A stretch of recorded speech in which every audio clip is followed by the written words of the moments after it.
Everyone, स्वागत है आपका आपके अपने YouTube चैनल स्टडी कंटेंट में। आज हम आपके लिए यहाँ लेकर आए हैं दिसंबर मंथ की मोमल करंट अफेयर का नेक्स्ट पार्ट। अगर आपने पिछले वाले पार्ट नहीं देखे हैं तो देख लीजिएगा जाकर के, और अगर आप हमारे चैनल पर पहली बार विजिट कर रहे हैं तो चैनल को सब्सक्राइब कर दीजिए और पास में बेल आइकन का बटन है उसे प्रेस कर दीजिए ताकि आने वाले वीडियोज़ की नोटिफिकेशन सबसे पहले आपको प्राप्त हो सके। तो चलिए शुरू करते हैं इस वीडियो को। जिन लोगों का जनवरी में एग्जाम है उन लोगों के लिए दिसंबर वाली मैगजीन को रट जाना याद कर जाना, यही मतलब समझ लेना कि ये इसी में से करंट अफेयर आनी है। और जो आपकी अक्टूबर मंथ वाली जो मोमल मैगजीन है उसको भी देख जाना, उसमें से भी क्वेश्चन बनेंगे। इसलिए इन दोनों मैगजीन को तो आप रट के ही जाना, इससे क्वेश्चन बाहर नहीं जाएगा आपका, ठीक है। और नए स्टूडेंटों के लिए एक ही चीज़ कि आप लोगों को करंट अफेयर को देख करके डरना नहीं है।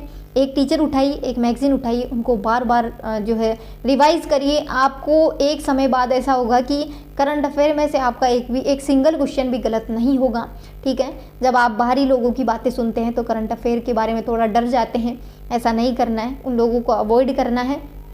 करंट अफेयर का एक ही इलाज है, आधा घंटा भी पढ़ेंगे ना आप लोग तो सिंगल क्वेश्चन भी आपका गलत नहीं होगा, ठीक है। बट मैगजीन और यही पढ़ना है। बाकी अगर 10 चैनलों के पीछे भगते रहोगे ना तो फिर भगते ही रहोगे, फिर आपका सारा टाइम करंट अफेयर खा जाएगी और बाकी सब्जेक्ट्स पढ़ने का टाइम आपको नहीं मिलेगा। इसलिए बोल रही हूँ, अब ज़्यादा टाइम आपका वेस्ट नहीं करूँगी। और इसमें फर्स्ट क्वेश्चन है कि 26 नवंबर 2023 को जारी की गई देश की बुनियादी पशुपालन सांख्यिकी 2023 के अनुसार ऊन उत्पादन में प्रदेश का कौन सा स्थान? तो पहला। और दुग्ध उत्पादन की बात करें तो राजस्थान कौन से स्थान पर? दूसरे स्थान पर है। नेक्स्ट है इसमें कि पिरामल स्कूल ऑफ लीडरशिप कहाँ खोला जा रहा है? तो नॉलेज सिटी चित्तौड़ा जयपुर में। इसको चित्तौड़गढ़ मत करिए आना, वहाँ पेपर में चित्तौड़ा देखना, चित्तौड़ा जयपुर में, ठीक है। और नेक्स्ट इसमें कि Rajasthan ILD skills university Jaipur का नया वर्तमान में क्या नाम है? तो the Vishwakarma skills university Jaipur किया गया है। अब बात करते हैं इस यूनिवर्सिटी की, तो इसकी स्थापना कब की गई थी? तो 7 मार्च 2017 में इसकी स्थापना की गई थी। इसमें एक और फैक्ट दिया गया है कि राजस्थान उद्योग विभाग का नया नाम कर दिया गया है उद्योग एवं वाणिज्य विभाग। तो राजस्थान उद्योग विभाग है, उसका नया नाम कब दिया गया था? तो कोई बता सकता है तो कमेंट कर देना, ठीक है। नेक्स्ट है इसमें कि प्रदेश का दूसरा पशु चिकित्सा एवं पशु विज्ञान विश्वविद्यालय कहाँ स्थापित किया गया है? तो जोमनेर जयपुर में जो है स्थापित किया गया है। इससे पहले प्रदेश का पहला पशु चिकित्सा विश्वविद्यालय बीकानेर में स्थित है, जिसकी स्थापना कब की गई थी? 2010 में की गई थी, ठीक है। नेक्स्ट है इसमें कि प्रदेश की किस अस्पताल में दुनिया का दूसरा डर्मेटोलॉजी इंस्टीट्यूट स्थापित किया जा रहा है? तो SMS जयपुर में स्थापित किया जा रहा है। भारत का तो पहला होगा, ये दुनिया का दूसरा होगा। और जयपुर का आपका जो SMS हॉस्पिटल है वहाँ स्थापित किया जा रहा है। इससे पहले दुनिया में पहला इंस्टीट्यूट कहाँ है? तो लंदन में स्थित है। और ये SMS में कहाँ स्थापित किया जा रहा है? तो चरक भवन में। याद रखना, आपके भी काम आ सकता है। अगर आपके कोई रिलेटिव्स को कोई ऐसी प्रॉब्लम हो तो आप वहाँ लेकर जाओ तो पता हो कि आपको कि चरक भवन में बनाया जा रहा है। लेकिन अभी ये स्टार्ट होगा 2024 में, अगस्त माह में ये शुरू होगा, फिर बनेगा, फिर यहाँ पर सारा कुछ होगा, ठीक है। अब बात करते हैं SMS हॉस्पिटल की। इसको किसने बनवाया था? सवाई मानसिंह सेकंड ने बनवाया था। और 3 मार्च 1934 को इसकी स्थापना की जाती है। इसका उद्घाटन जो है 11 मार्च 1936 को किया जाता है। नेक्स्ट क्वेश्चन है इसमें कि 13 नवंबर 2023 को भारतीय सेना के तीनों अंगों का संयुक्त युद्धाभ्यास त्रिशक्ति प्रहार कहाँ आयोजित किया गया है? तो पश्चिमी सीमा जैसलमेर में आयोजित किया गया है, ठीक है। नेक्स्ट क्वेश्चन है कि 1 नवंबर 2023 को प्रदेश की कौन सी शाही ट्रेन को कार्डे नास्ट रीडर्स चॉइस अवार्ड 2023 प्रदान किया गया है? तो पैलेस ऑन व्हील्स को प्रदान किया गया है।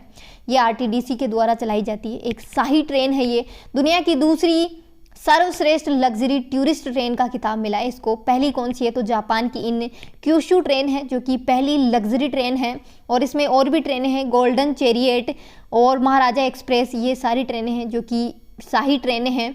और अब बात करते हैं आपकी पैलेस ऑन व्हील्स की, तो इसकी शुरुआत 1982 में की जाती है। कब की जाती है? 1982 में ये ट्रेन शुरू की जाती है, पैलेस ऑन व्हील्स, जो कि एक शाही ट्रेन होती है। और राजस्थान में 5 और ट्रेनें हैं जो कि शाही ट्रेनें ही हैं। ओरिएंटल एक्सप्रेस जो कि 3 सितंबर 1995 को स्टार्ट की गई थी। रॉयल्स राजस्थान ऑन व्हील्स 11 जनवरी 2009 में शुरू की गई थी। फेरी क्वीन, ये भी एक शाही ट्रेन है, इसकी शुरुआत 2003 में की गई थी। विलेज ऑन व्हील्स 2004 में शुरू की गई थी। हेरिटेज ऑन व्हील्स 2006 में शुरू की गई थी। तो ये पाँच ट्रेनें और आप लोगों को याद रखनी है। अब बात करते हैं आरटीडीसी की, यानी कि राजस्थान पर्यटन निगम की। तो 1 अप्रैल 1979 को इसकी स्थापना की जाती है। ये चीज़ भी आप लोगों को याद करनी है। नेक्स्ट है इसमें कि 66वीं नेशनल शूटिंग चैंपियनशिप जो है वो हुई है। तो राजस्थान के निशानेबाजों का प्रदर्शन रहा। इसमें अनंतजीत सिंह नरू का स्कीट मैन व्यक्तिगत स्पर्धा में इन्होंने गोल्ड मेडल जीता है। क्ले पिजन स्कीट वीमन में टीम इवेंट में माहेश्वरी चौहान, दर्शना राठौड़ और कार्तिकी सिंह सक्तावत की जोड़ी ने गोल्ड मेडल जीता है। यशस्वी राठौड़ कांस्य पदक, क्ले पिजन जूनियर में यशस्वी, संयोगिता व देवयानी ने कांस्य पदक जीता है। दीपेंद्र सिंह शेखावत ने 1 स्वर्ण, 2 रजत और 3 कांस्य सहित 6 पदक जीते हैं। देखिए ये सब याद कर जाना जिनका जनवरी में एग्ज़ाम है। राजस्थान परिदृश्य में तो आप लोगों को कुछ भी नहीं छोड़ना है, छोटी छोटी चीज़ें भी याद करनी है, क्योंकि कुछ भी पूछ सकते हैं वो राजस्थान परिदृश्य में से। तो बाकी में से मैं ये नहीं कहूँगी कि आप सारा रट के जाओ, ठीक है। नेक्स्ट क्वेश्चन इसमें कि तंबाकू नियंत्रण एवं रोकथाम की दिशा में उत्कृष्ट कार्यों के लिए टोबैको कंट्रोल एक्सीलेंस अवार्ड अक्टूबर 2023 में किसे प्रदान किया गया? तो स्वास्थ्य विभाग राजस्थान को प्रदान किया गया। नेक्स्ट क्वेश्चन है इसमें कि अंतर्राष्ट्रीय व्यापार मेला राजस्थान पेवेलियन पुरस्कृत, ठीक है इसमें। और ये राजस्थान अंतर्राष्ट्रीय मेला कहाँ पर हुआ? तो नई दिल्ली में हुआ। नई दिल्ली में इसका आयोजन करवाया गया था। और इस मेले में राजस्थान पेवेलियन को जो है अंतर्राष्ट्रीय व्यापार मेले में बेस्ट प्रदर्शन के लिए राजस्थान पेवेलियन पुरस्कार दिया गया, ठीक है। नेक्स्ट क्वेश्चन है इसमें कि राष्ट्रीय तीरंदाजी ये कहाँ हुई? तो अयोध्या उत्तर प्रदेश में हुई। राजस्थान के तीरंदाजों ने जो है इसमें 3 पदक जीते हैं। रिकवर पुरुष टीम में जो है रजत पदक, रिकवर महिला टीम ने कांस्य पदक, विकास यादव पुरुष व्यक्तिगत स्पर्धा में इन्होंने कांस्य पदक जीता। नेक्स्ट क्वेश्चन है इसमें कि भारतीय रिजर्व बैंक आरबीआई की सालाना हैंडबुक के ताज़ा अंक नवंबर 2023 के मुताबिक वर्ष 2021-22 से 22-23 की अवधि में राजस्थान प्रदेश का सकल घरेलू उत्पाद में कौन सा स्थान रहा? 5वां स्थान रहा। अब देखिए ये जो आंकड़े हैं ना इसमें दिए गए हैं, याद कर जाना, क्योंकि ये आंकड़े इन लोगों के फेवरेट होते हैं और ये पूछते हैं इनमें से एक ना एक आंकड़ा पूछेंगे। ये इनकी मनी इच्छा होती है कि ये पूछे आंकड़े, क्योंकि किसी को इजीली याद नहीं होते ना, इसलिए पूछते हैं ये लोग। तो याद कर जाना, प्लीज़ याद कर जाना। प्रदेश का सकल घरेलू उत्पाद 21-22 के मुकाबले 22-23 में कितनी वृद्धि दर्ज की गई है? 5,589 रुपये की वृद्धि दर्ज की गई है। इसी के साथ 5वें स्थान पर रहा। एक तो ये आंकड़ा याद करना है, कौन सा? 5 नंबर वाला। आरबीआई की सालाना रिपोर्ट में राजस्थान का क्या कुछ रहा? तो देश में खाद्यान्न उत्पादन में 8.1% बढ़ा है। राजस्थान में औसतन दिहाड़ी मजदूरी की बात करें 393 रुपये है। राष्ट्रीय औसत के बराबर सर्वाधिक केरल में 852 रुपये है, ठीक है। ये चीज़ भी याद कर जाना। खेती में मजदूरी की बात करें तो इसकी जो है उसमें सर्वाधिक जो है केरल की है 764 रुपये और न्यूनतम जो है मध्य प्रदेश की है 229 रुपये। सबसे ज़्यादा फैक्ट्रियों की बात करें तो तमिलनाडु में है 38,837 फैक्ट्रियाँ, फिर गुजरात में है 28,479 फैक्ट्रियाँ। मैन्युफैक्चरिंग सेक्टर में देखिए वृद्धि में उत्तर प्रदेश 15.5% वृद्धि के साथ शीर्ष स्थान पर है। राजस्थान में मैन्युफैक्चरिंग सेक्टर की बात करें तो 4.98% वृद्धि रही यहाँ पर, ठीक है। और इसमें बात करें तो देश में जो है राज्य स्तर पर सकल घरेलू उत्पाद में एक वर्ष में सबसे बड़ी बढ़ोतरी दिल्ली में हुई है। यहाँ एक साल में राज्य में घरेलू उत्पाद प्रति व्यक्ति जो है 19,000 रुपये बढ़ा है। प्री कोविड यानी कि 2019-20 वाले 2,60,559 रुपये के स्तर को पार कर गया है। दूसरे पायदान पर सिक्किम है इसी में, और जो है इसमें 13,000 रुपये प्रति व्यक्ति आय का इजाफा हुआ है। राज्य घरेलू जो उत्पाद है वो आय का सबसे अहम संकेतक होता है, ठीक है। जो आपकी GSDP होती है ना, वो आपकी सबसे मतलब आय का सबसे अहम संकेत होता है, तो ये याद कर जाना। और इसमें कुछ आंकड़ा दिया गया है, सारे नहीं याद करने, ज़्यादा से ज़्यादा राजस्थान का पूछ सकता है और कुछ नहीं पूछेगा, बट ये ऊपर वाले तो याद कर जाना। मुश्किल है पर 2-4 बार सुनोगे तो वहाँ क्वेश्चन कर दोगे, ऐसा है नहीं कि नहीं कर पाओगे। इसमें 21-22 की राजस्थान की बात करें तो 80,545, और अभी 22-23 में 86,134, जो कि वर्दी कितनी है 5,589 रुपये, जो कि इसी वर्दी के साथ राजस्थान कौन से स्थान पर रहा, 5वें स्थान पर रहा। और इसमें जो है दिल्ली नंबर 1, फिर हरियाणा दूसरे नंबर पर, हिमाचल, पंजाब। तो ये चीज़ याद कर जाना, इनकी आंकड़े मत याद करना कि दिल्ली 1 नंबर पर, मतलब राजस्थान से ऊपर 5 कौन से राज्य हैं वो, कि दिल्ली, हरियाणा, हिमाचल प्रदेश, पंजाब, फिर है राजस्थान। नेक्स्ट क्वेश्चन है, अभिनव चौधरी भोपाल में आयोजित की जाती है राष्ट्रीय निशानेबाजी चैंपियनशिप। इस निशानेबाजी चैंपियनशिप में अभिनव चौधरी जो है इन्होंने स्वर्ण पदक जीता, और किस में जीता, 25 मीटर रैपिड फायर पिस्टल में इन्होंने जो है कौन सा स्वर्ण पदक जीता है। और इन्होंने इससे पहले दक्षिण कोरिया में आयोजित हुई एशियाई शूटिंग चैंपियनशिप में भी राजस्थान के अभिनव चौधरी ने air pistol youth man event में स्वर्ण पदक जीता है। वहीं सुरेश, कमलजीत और अनिकेत ने 50 मीटर जूनियर टीम इवेंट में रजत पदक जीता है। तो याद कर लेना, राष्ट्रीय निशानेबाजी चैंपियनशिप कहाँ आयोजित हुई, भोपाल में। इसमें जो है राजस्थान के अभिनव चौधरी ने कौन सा पदक जीता, पहली चीज़ तो स्वर्ण पदक जीता है। दूसरा ये मतलब किस में इन्होंने पार्टिसिपेट किया था, तो 25 मीटर रैपिड फायर पिस्टल में इन्होंने पार्टिसिपेट किया था। इससे पहले इन्होंने दक्षिण कोरिया में जो आपकी एशियाई शूटिंग चैंपियनशिप होती है उसमें भी इन्होंने पार्ट लिया था, जो कहाँ हुई थी, दक्षिण कोरिया में। और इन्होंने वहाँ पर कौन सा पदक जीता था, इन्होंने वहाँ पर भी स्वर्ण पदक जीता। नेक्स्ट क्वेश्चन है कि सऊदी इक्वेस्ट्रियन फेडरेशन कप नवंबर 2023 में रियाद में होता है। इसमें जो है राजस्थान की दिव्यकृति सिंह ने शानदार प्रदर्शन किया, और इन्होंने जो है 1 रजत 2 कांस्य सहित इन्होंने 3 पदक जीते हैं। दिव्यकृति जयपुर की रहने वाली है, और घुड़सवारी प्रतिस्पर्धा में वे 90 एशियाई खेलों में स्वर्ण पदक विजेता है। ठीक है, तो आप लोगों को याद रखना है कि दिव्यकृति सिंह किससे रिलेटेड है, तो घुड़सवारी प्रतिस्पर्धा से। ठीक है, नेक्स्ट है नेशनल शूटिंग रेंज, ये नई दिल्ली और भोपाल में होती है। इसमें पदक विजेता जो है अभिनव चौधरी रैपिड फायर में है, और पुष्पा मेघवाल इन्होंने रजत पदक जीता। दिव्यांश सिंह पंवार ने 10 मीटर एयर राइफल में 1 स्वर्ण 1 रजत। अंजलि शेखावत ने 10 मीटर एयर राइफल में 1 रजत पदक जीता।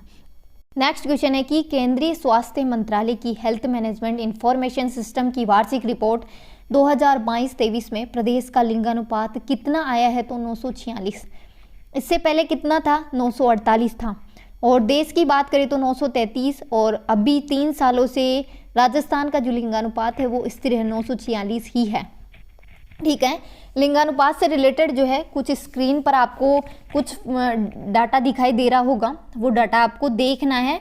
मैं आपको वो पढ़ करके सुना रही हूँ, सुन लेना, वो काम का है, लिंगानुपात से रिलेटेड है। ठीक है, बात करते हैं लिंगानुपात की। तो राजस्थान में लिंगानुपात 2001 में 921 था, जो कि 2011 में 7 की वृद्धि होकर के 928 हो गया। भारत के लिंगानुपात की बात करें तो भारत का लिंगानुपात 2011 में 943 है। लिंगानुपात में देश में स्थान बात करें राजस्थान की, तो कौन सा स्थान है, 2001 की बात करें तो 18वें स्थान पर रहा, और 3 की वृद्धि के साथ ही 2011 में 21वें स्थान पर रहा राजस्थान। विश्व में बात करें सर्वाधिक लिंगानुपात रूस का, जो कि 1140।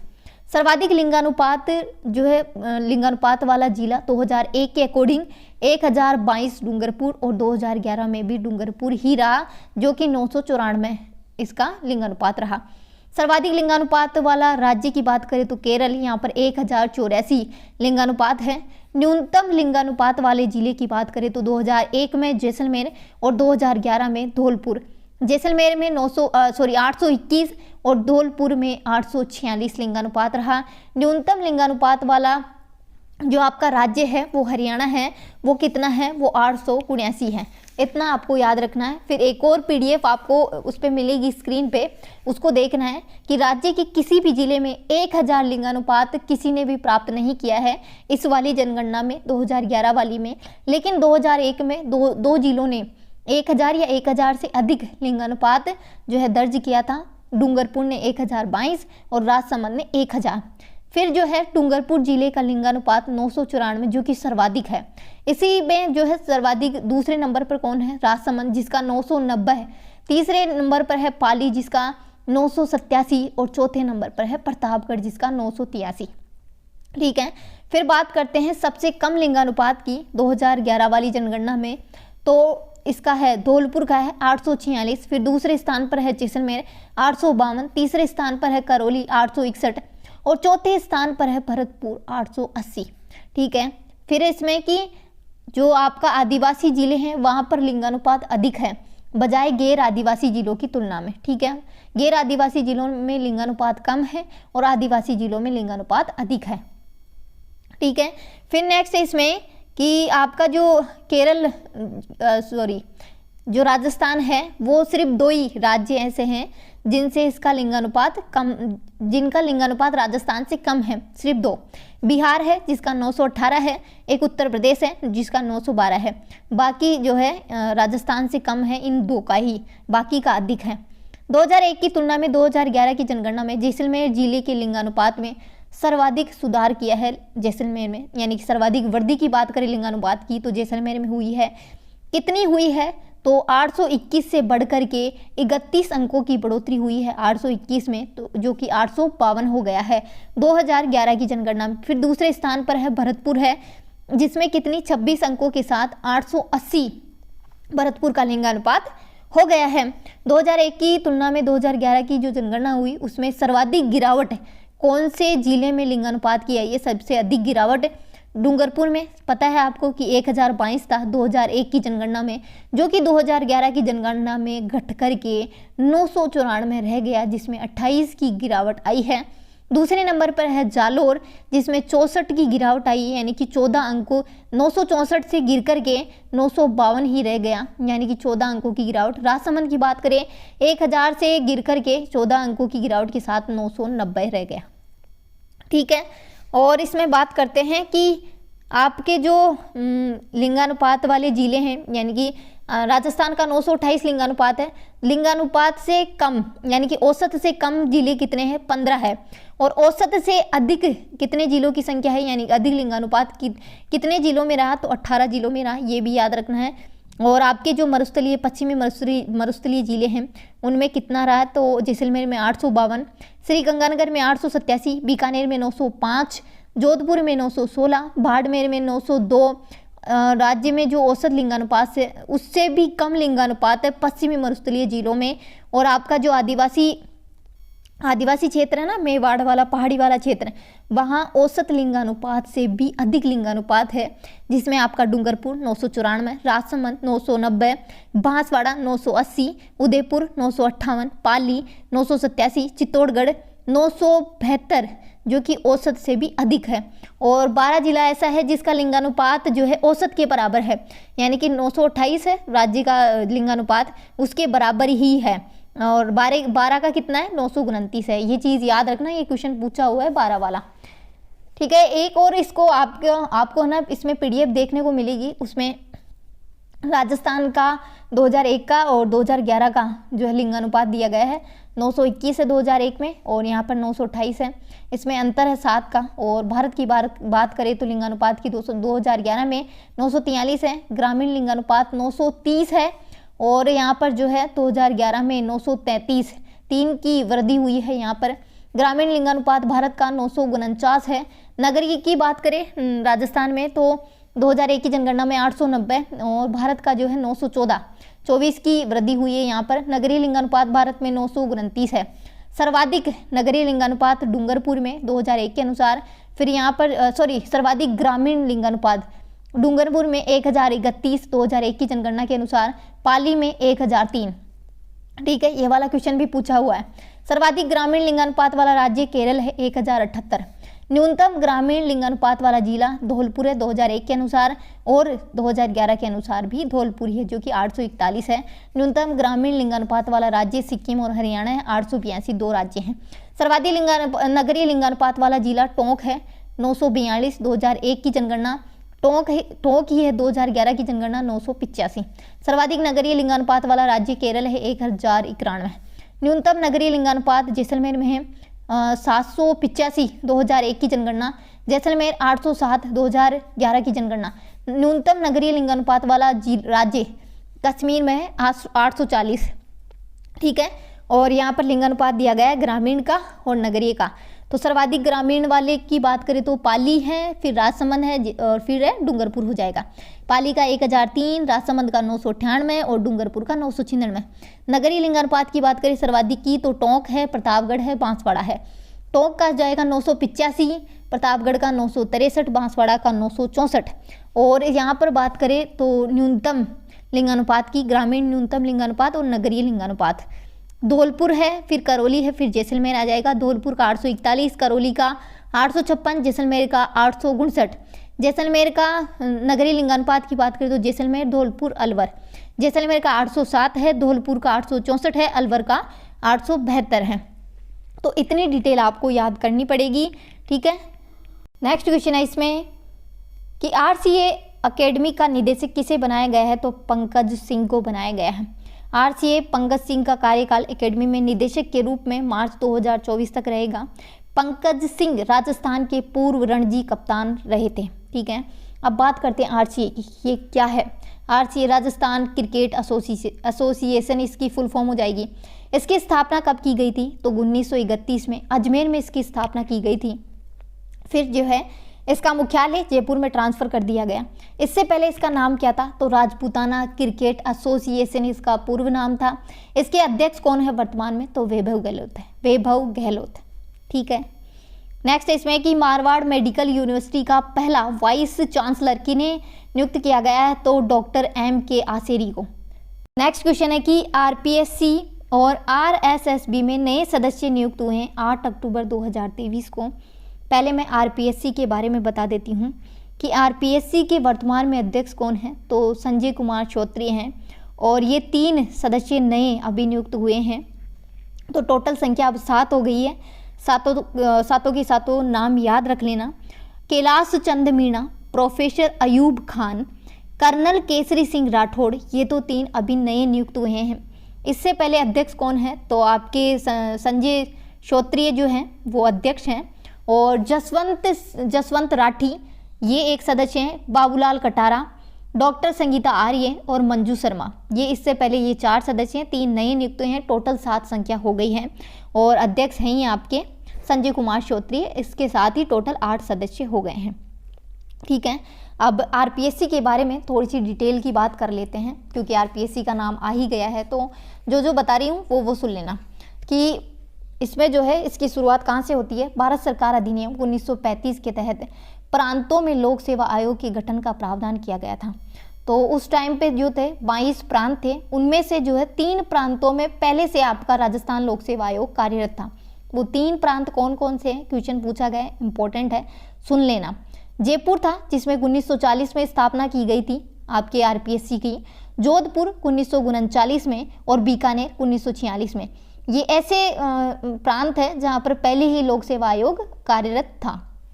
फिर बात करें आपके रियासतों का एकीकरण होता है। उस टाइम पे जो है राज प्रमुख मानसिंह सेकंड ने 16 अगस्त 1949 को एक अध्यादेश के अधीन राजस्थान लोक सेवा आयोग की स्थापना की, जिसका जो राजस्थान के राजपत्र में प्रकाशन 20 अगस्त 1949 को होता है और इसी दिन जो है राजस्थान लोक सेवा आयोग की स्थापना के रूप में मनाया जाता है। इसी दिन राजस्थान लोक सेवा आयोग की स्थापना होती है। जब राजस्थान लोक सेवा आयोग की स्थापना की गई थी उस समय एक अध्यक्ष और 2 सदस्य नियुक्त किए गए थे। एक अध्यक्ष कौन थे, SK घोष, और 2 सदस्य कौन थे, 2 सदस्यों के नाम याद रखना, श्री देवी शंकर तिवारी और श्री NR चांदोरकर जो है वो 2 सदस्य थे उस टाइम पे। ठीक है, बात करें इसमें कि आपकी ये इसमें जयपुर में इसकी स्थापना की गई थी RPSC की 1 नवंबर 1956 को सत्यनारायण राव समिति की सिफारिश पर। राजस्थान लोक सेवा आयोग का जो है स्थानांतरित जयपुर से अजमेर कर दिया जाता है। पहले इसकी स्थापना जयपुर में की गई थी लेकिन फिर इसको आपके अजमेर शिफ्ट कर दिया जाता है 1 नवंबर 1956 को सत्यनारायण राव समिति की सिफारिश पर। इसमें जो है एक अध्यक्ष और 7 सदस्य होते हैं, पता है सबको, मैंने बता दिए हैं। एक अध्यक्ष, 7 सदस्यों के नाम भी अभी बता दिए हैं, याद रख लेना, इंपॉर्टेंट है। फिर जो है बात करें इसकी, 2011 में इनके सदस्यों की संख्या 5 थी, लेकिन अभी वर्तमान में कितनी है, 7 है सदस्यों की संख्या। और इसका पूरा ढांचा बात करें तो इसमें एक अध्यक्ष और 7 सदस्य होते हैं। इनका जो कार्यकाल होता है सदस्य और अध्यक्ष का, वो 6 वर्ष या 65 वर्ष की आयु, जो भी पहले हो वो होता है, ठीक है। और इसमें जो है कुछ अनुच्छेद भी हैं जिसकी बात कर लेते हैं। ये एक संवैधानिक संस्था है। संवैधानिक संस्था का मतलब इसका संविधान में उल्लेख किया गया है। भाग 14 में इसका उल्लेख किया गया है। अनुच्छेद 315 से लेकर के 324 तक जो है इसका उल्लेख मिलता है आपको। 315 के अकॉर्डिंग संघ या राज्यों में एक लोक सेवा आयोग होगा। 316 में सदस्यों की नियुक्ति, उनकी पदावधि के बारे में कहा गया है। 317 है वो क्या बात करता है कि जो लोक सेवा आयोग के अध्यक्ष या सदस्य हैं वो इनको जो है कैसे आप जो है इनको कैसे पद से हटा सकते हैं, उसके बारे में बात की गई है। 318 की बात करें तो इनके जो सदस्य और कर्मचारी होते हैं उनकी सेवा शर्तों के बारे में बात की गई है। इसमें कि अनुच्छेद 319 के अकॉर्डिंग कि आयोग के सदस्यों के द्वारा ऐसे सदस्य न रहने पर पद धारण करने के संबंध में प्रतिषेध पद पर न जाने के बारे में कहा गया है। यानी कि ये लोग अगर किसी आयोग से नहीं जुड़ते हैं, यानी जैसे कि संघ लोक सेवा आयोग या राज्य लोक सेवा आयोग से अगर नहीं जुड़ते हैं, तो ये किसी और पर यहाँ अगर इनका कार्यकाल कंप्लीट हो जाता है, ठीक है, तो ये है ना किसी और पद पर नहीं जाएंगे, ठीक है। आप ऐसे समझ सकते हैं कि जो राजस्थान लोक सेवा आयोग का अध्यक्ष है वो यूपीएससी में जाकर के अध्यक्ष बन सकता है, सदस्य बन सकता है, लेकिन वो वापस से राजस्थान लोक सेवा आयोग का अध्यक्ष नहीं बन सकता, ना ही राजस्थान लोक सेवा आयोग का सदस्य बन सकता है, ना ही किसी और पद पर जा सकता है, ठीक है। वैसे ही राजस्थान लोक सेवा आयोग के जो सदस्य हैं वो अध्यक्ष तो बन सकते हैं लेकिन वापस से सदस्य नहीं बन सकते, ठीक है। ऐसा ही कुछ है 319 में कहा गया है। 321 की बात करें तो लोक सेवा आयोग के कर्तव्यों का विस्तार करने की जो शक्ति है वो है। 322 की बात करें लोक सेवा आयोग के वे संघ और राज्य लोक सेवा आयोग का वे, यानी कि उसके वे के बारे में कहा गया है। और लास्ट है 323 लोक सेवा आयोग के का जो प्रतिवेदन है उसके बारे में कहा गया है कि वो राज्यपाल को हर साल अपना प्रतिवेदन देते हैं। और इसके बारे में कुछ और चीज़ें हैं वो भी सुन लीजिए कि राजस्थान लोक सेवा आयोग के अब तक कितने कार्यवाहक जो है अध्यक्ष रहे हैं, तो 7 रहे हैं। 7 के नाम सुन लीजिए।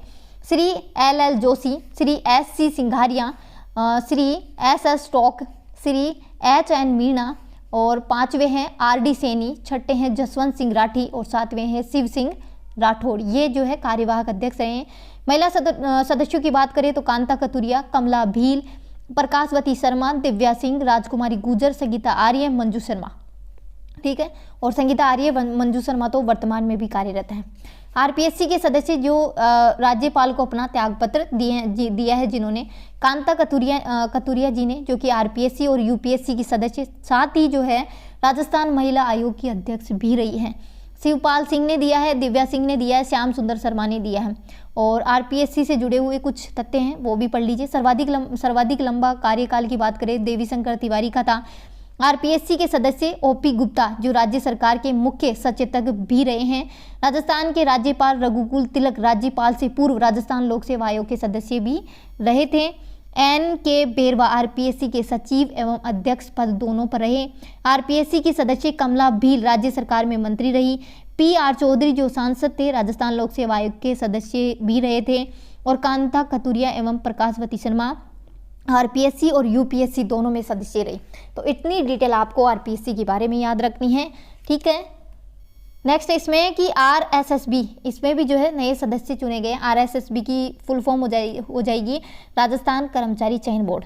इसकी स्थापना कब की गई थी? 29 जनवरी 2014 को की गई थी। इसका मुख्यालय जयपुर में है। वर्तमान में इसके अध्यक्ष आलोक राज हैं। इसमें एक अध्यक्ष 4 सदस्य होते हैं। एक अध्यक्ष कौन? आलोक राज। और 4 सदस्य कौन? आपके राम सिंह मीणा, इरफान मेहर, और आपके ये अभी 2 बने हैं सज्जन पोसवाल और डॉक्टर रिपुंजे सिंह। ये आपके 4 सदस्य हो गए। साथ ही जो है 8 अक्टूबर 2023 को ये बोर्ड बने कुछ वीर तेजाजी कल्याण बोर्ड, आर्थिक पिछड़ा वर्ग बोर्ड, स्थापत्य कला बोर्ड, अग्रसेन कल्याण बोर्ड, पशुपालन कल्याण बोर्ड और वीर शिरोमणि महाराणा प्रताप बोर्ड। ये कुछ बोर्ड बने हैं। नेक्स्ट क्वेश्चन इसमें 6 अक्टूबर 2023 को राज्य सरकार ने राजस्थान राज्य कृषक ऋण राहत आयोग का अध्यक्ष किसे बनाया है, तो न्यायाधीश जो आपके प्रकाश चंद गुप्ता है इनको बनाया है। ठीक है, और अब ये बात करते हैं आपका ये जो आयोग बना है वो कैसा क्या कार्य करता है, इसका क्या ढांचा होगा। इस आयोग का कार्यकाल 3 वर्ष का होगा। इसमें एक अध्यक्ष और सदस्य होंगे, इनका भी कार्यकाल 3 साल का ही होगा। इसमें अध्यक्ष कौन बनेंगे, तो हाई कोर्ट के सेवानिवृत्त जज बनेंगे। सदस्य कौन बनेंगे, सदस्य आपके सचिव स्तर के रिटायर्ड आईएएस हो सकते हैं, आईएएस और सेशन कोर्ट के सेवानिवृत्त जज हो सकते हैं, बैंकिंग सेक्टर वाले, एग्रीकल्चर एक्सपर्ट ये हो सकते हैं। अब आपका ये आयोग कार्य क्या करेगा, फसल खराब होने पर बैंक द्वारा जो कर्ज की वसूली का दबाव होता है वो दबाव को कम करेगा, और फसल खराब होने का जो आवेदन है वो आप यहाँ कर सकते हैं और यहाँ पर आपको सहायता मिलेगी।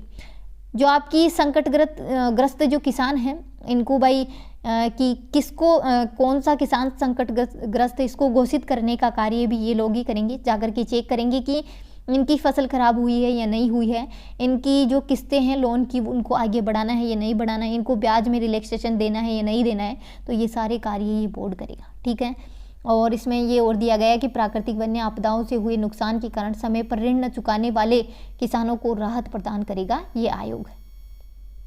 नेक्स्ट क्वेश्चन है कि 6 अक्टूबर 2023 को राजस्व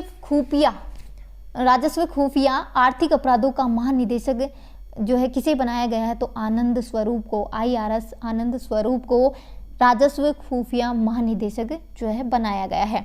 ठीक है, नेक्स्ट इसमें कि एशियाई शूटिंग चैंपियनशिप दक्षिण कोरिया में हुई, कब हुई ये तो याद मत करना, पर अनंतजीत सिंह नरूका और दर्शना राठौड़ ने स्कीट मिस इवेंट में स्वर्ण पदक जीता है। अभिनव चौधरी और कनक ने air pistol youth miss team में इवेंट में कांस्य पदक जीता है। और इसमें और भी है, अर्जुन बबूता, हृदय हजारिका, दिव्यांग सिंह पंवार जो कि जयपुर से मिलकर के इन्होंने एयर राइफल इवेंट में स्वर्ण पदक जीता है। दिव्यांश पंवार और रमिता की जोड़ी ने air rifle mix team event में इन्होंने रजत पदक जीता है। देखिए ये खेलों से रिलेटेड थोड़ा टफ पड़ेगा बट याद करना पड़ेगा, इसमें कोई कुछ नहीं कर सकता। नेक्स्ट है, ये भी इम्पोर्टेंट है, पूछे जाते हैं मीरा पुरस्कार, तो ये मान लीजिए रट ही लीजिए, पूछा ही जाएगा, कन्फर्म है। राजस्थान साहित्य अकादमी जो कि उदयपुर में है, 5 अक्टूबर 2023 को प्रदान किए गए वर्ष 23-24 के वार्षिक पुरस्कारों में प्रतिष्ठित मीरा पुरस्कार किस साहित्यकार को प्रदान किया गया है, रत्न कुमार सांबरिया जो कि जयपुर से, इनका उपन्यास है सांप। मीरा पुरस्कार रत्न कुमार सांबरिया सांप के लिए। कन्हैया लाल सहल पुरस्कार राघवेंद्र रावत जो कि जयपुर से हैं। साहित्य मनीषी पुरस्कार वेद व्यास को। जनार्दन राय नागर पुरस्कार जो सम्मान है राघवेंद्र रावत को। डायरी मारक लहरों के बीच, ये इनकी डायरी है। सुधींद्र कुमार जो है चेतन औचित्य उदयपुर से हैं। पानी कविता संग्रह इनका। रांगे राघव पुरस्कार पुरुषोत्तम पोमल जो कि जालोर से हैं। पाषाण पुत्री हीरा दे, ये इनका उपन्यास है। देवराज उपाध्याय पुरस्कार हरीश बी शर्मा जो कि बीकानेर से हैं। कृति है इनकी प्रस्थान बिंदु। देवीलाल सामर पुरस्कार नाटक विद्या है इनकी। रास बिहारी गोड को जो है ये दिया गया है, ये अजमेर से हैं। गांधी जी जिंदा है इसके लिए। शंभु दयाल सक्सेना बाल साहित्य पुरस्कार रोचिका शर्मा किताबों से की बातें, ये इसके लिए दिया गया है। सुमनेश जोशी प्रथम कृति बिलाल पठान को दिया गया है। अब पेड़ फल बेचेंगे इसके लिए, ठीक है। और ये पुरस्कार जो है 25 सितंबर, डेट मत याद करना, इसकी कोई ज़रूरत नहीं है, ठीक है, इसको काट देना, मत याद करना। बट ये मीरा पुरस्कार दिए गए, काफ़ी इंपॉर्टेंट है। ये 23 वाले रत्न कुमार जो है आपका सांकरिया को दिया गया है। ये रति सक्सेना को, फिर डॉक्टर पद्मजा शर्मा को, डॉक्टर RD सैनी को और गोविंद माथुर को। ये सारे तो मत याद करना, पर ये 2 याद कर लेना, ठीक है। और इसमें और भी दिए गए हैं पुरस्कार, और मत याद करना, ये नीचे वाला कर लेना। रानू राज राजस्थान ललित अकादमी जयपुर के द्वारा 17वें अंतर्राष्ट्रीय कला पर्व क्रेन्यास 23वें जयपुर की रानू राज ने राज्य युवा कला रत्न सम्मान से नवाजा गया है इनको। अब बात करते हैं राजस्थान साहित्य अकादमी की। इसकी स्थापना की गई थी 1958 में। कब की गई थी? 1958 में इसकी स्थापना की जाती है। इसके द्वारा एक पत्रिका जारी की जाती है, उसका नाम है मधुमती। ये पत्रिका इसके द्वारा जारी की जाती है राजस्थान साहित्य अकादमी के द्वारा, जो कि उदयपुर में स्थित है। ये एक और आ गया राजस्थान भाषा साहित्य एवं संस्कृत अकादमी बीकानेर। इसमें 2019, 20, 21, 22 और ये सारे मतलब पुरस्कार दिए गए हैं, पढ़ लेना, याद कर लेना। वर्तमान में अकादमी के अध्यक्ष हैं शिवराज छंगानी, और इसके बारे में भी मैं बता देती हूँ, फिर बाद में नहीं बताऊँगी। बीकानेर में है ये, राजस्थान भाषा साहित्य संस्कृत अकादमी बीकानेर में स्थित है। इसकी स्थापना 1983 में की गई और इसके द्वारा एक पत्रिका जारी की जाती है, जागती ज्योत। ठीक है, नेक्स्ट इसमें कि इसके द्वारा सबसे इम्पोर्टेंट जो पुरस्कार है वो सूर्यमल मिश्रण पुरस्कार दिया जाता है। अच्छा, कोई बता सकता है कि सूर्यमल मिश्रण कौन थे? कमेंट कर दो किसी को अगर पता हो तो। सूर्यमल मिश्रण शिखर पुरस्कार गद्य के लिए दिया जाता है, और ये 2019-20 की बात करें तो चेतन स्वामी श्री डूंगरगढ़ निरक परख के लिए यह इनकी कृति है। फिर 2021 की बात करें तो राजेश कुमार व्यास जो कि जयपुर से दीठ रे पार के लिए। फिर है 21-22 वाले उमेद गोठवाल को चूरू से हैं चमानी के लिए। नेक्स्ट है शिवचंद भरतिया गद्य पुरस्कार पूरन शर्मा को किस्सो रामराज के इसके लिए दिया गया है। शंकर सिंह राजपुरोहित बीकानेर से हैं, मृत्यु रासो के लिए दिया गया है। भोगीलाल पाटीदार डूंगरपुर से हैं, हिजरतु वन के लिए। नेक्स्ट इसमें गणेशीलाल व्यास उस्ताद पद्य पुरस्कार रजा मोहम्मद खान जोधपुर से अंतसरो उजास के लिए दिया गया है। नगेंद्र नारायण किराडू इनको बीकानेर हूँ क तू के लिए दिया गया है। विनोद स्वामी हनुमानगढ़ से चालू ए बाई छियाँ ढलगी इसके लिए दिया गया है। मुरलीधर व्यास राजस्थानी कथा साहित्य पुरस्कार डॉक्टर गिरिजा शंकर शर्मा को क्रांतिराज जोरावर इसके लिए। पूर्ण शर्मा पूर्ण इनको ये हनुमानगढ़ से हैं, होम के लिए दिया गया है। ऋतु शर्मा जो कि बीकानेर से है, सरप्राइज के लिए दिया गया है। फिर बात करते हैं रावत शाश्वत साहित्यिक पत्रकारिता पुरस्कार राजस्थानी पत्रिका कथेसर के लिए रामस्वरूप किसान व डॉक्टर सत्यनारायण सोनी को दिया गया है, दोनों को, और ये इसमें दिया गया नहीं है। नेक्स्ट इसमें कि छठा प्रेमजी प्रेम राजस्थानी युवा लेखन पुरस्कार पुनीत कुमार रंगा बीकानेर से मुगत आबो के लिए। गौरीशंकर निमीवाल हनुमानगढ़ से इनको थरी मूलक महारी कविता के लिए दिया गया है। शकुंतला पालीवाल उदयपुर से केसर राछाटा के लिए दिया गया है। राजस्थान महिला लेखन पुरस्कार ऋतु प्रिया सीकर से है। ठानी कद हुजावे प्रेम, ठीक है। और फिर नेक्स्ट इसमें रीना मेनारिया उदयपुर से हैं।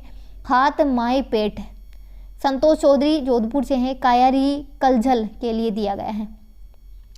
देखिए काफ़ी बोरिंग से हैं नाम, पर क्या कर सकते हैं, याद करने ही पड़ेंगे। बाबजी चतर सिंह अनुवाद पुरस्कार जो है विजय जोशी को कोटा से हैं। पुरवारी उडीक।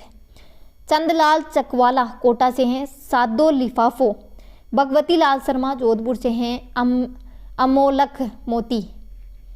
नेक्स्ट इसमें जवाहरलाल नेहरू राजस्थान बाल साहित्य पुरस्कार निकिता पुरोहित जोधपुर से मिनख पणो इसके लिए। राजेश अरोड़ा श्रीगंगानगर से मनरी खुशी।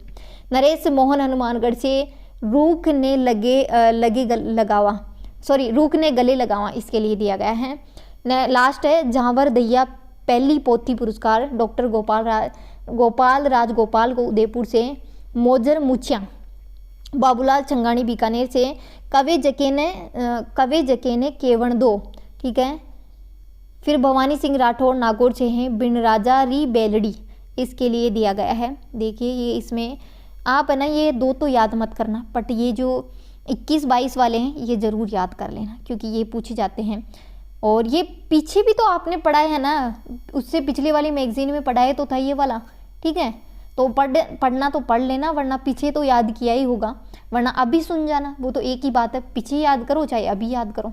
नेक्स्ट क्वेश्चन है कि अक्टूबर 2023 में हाड़ौती क्षेत्र के मुकुंदरा टाइगर रिजर्व का दायरा 760 किलोमीटर से बढ़ा करके कितना कर दिया गया? 1135.78 वर्ग किलोमीटर।